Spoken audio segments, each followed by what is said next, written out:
this is obviously very big, so we're gonna put it to 150 for that one. Actually, leave it to 125, make it a bit smaller than that.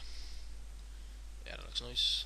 And if I can click this, 125 for that one. Right, that is looking nice.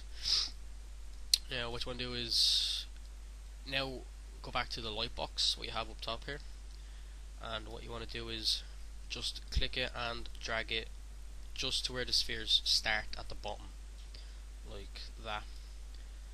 You don't need to rotate them for this to get the best shine. You want the ones at the bottom to be more reflectant than the ones at the top. You don't want the lettering to be too shiny anyway, otherwise you won't really see it. Right then, what we want to do is colouring. Now what we're gonna do, is leave it there on that angle there. That's a perfect angle. You see balls filling the whole square, and you can't really see the edge of them at all. So what we're gonna do now is make a new material. Actually, make 4 new materials, and on the first one, we're gonna uncheck specular. We're gonna uncheck specular on all of them, and go to, let's say, red. Go to reflection, check that, and leave it as 100%. Go to texture and Fresnel, and just leave it like that. Pretty much do the same for all of them. Uncheck specular, go with a nice dark blue, reflection 100%, Fresnel, uncheck specular. We will do a nice pink for that one. And the last one will be, uncheck specular, will be green. Nice bright green for that one. Oh, did that wrong a sec. There we go. Right now, what did I do there? Texture, Fresnel. Right, there we go.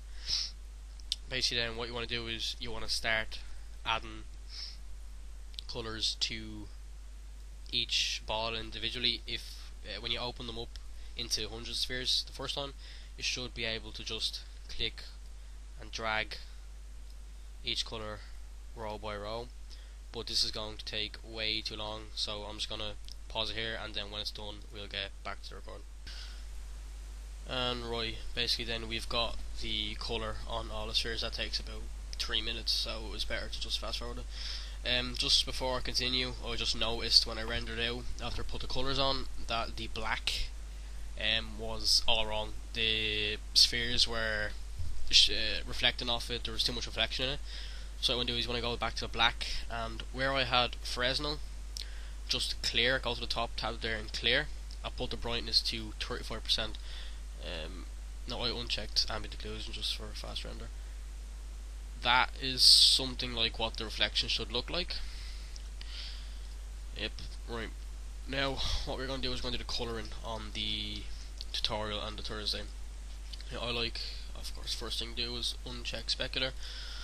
I like to do a nice lightish grey. It just looks real professional. And go to reflection, tick that, and the same. Fresnel, and leave it on 100% brightness, and it's pretty much the same for all colour. When you've got a light box, it doesn't really matter. Then drag and drop it onto each one, and then you'll see that it gives a nice reflection off it there. Right, next we're going to do the line across the middle there that separates the two words. What you want to do is you want to go up to the box tab here and click cube. Now obviously that is way too big, so anyways you want to click the little dots here. You can do it down there in chords if you want. You can do 0.3 there, and I'm just going to drag these ones myself. Click this orange dot here, and that will bring it out. Click this orange, not this blue arrow here, and just move it to the middle. There should be a line here. It should be equal length from those lines. So what you do is you just drag it to on that line, and then we're going to bring it down. In fact, first we're going to do is put the same colour as we have on our text onto that cube, and then click the green arrow here, and then just bring it down just so it is kind of coming out of the ground, but not too much. You don't want it to go.